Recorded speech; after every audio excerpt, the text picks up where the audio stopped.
što će ovo Sevilla ispasti? Pa Sevilla nikad nije igrala ovo, oni su uvijek imali ono sa onom bradom, onoga Godina i tako tip takvih igrača, oni nikad nisu igrali. Sevilla i navijači i ljudi tamo ne odgovara im takav igrač. Taj može da igra u Barceloni. Takav brz i tempo igrač. Tempo igrač njima ne treba.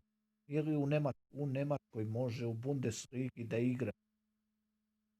Može u Italiji. Tempo igrač. Pa u Italiji ne može, oni igraju bunkere po 5 i igraju oko 16, oko 20 metara i to. Znači, može da ide u Nemačku, u RB Leipzig, zato što oni igraju ofanzivan fudbal, brz fudbal. A ima tamo ljudima ne odgovara ta mentalitetu ljudi ne odgovara brzo nešto. I zato su ga isključili. Znači da menjaju onaj Caligiuri da pređe u Sevilju i oni će opstati, a Raketić da ode u Augsburg.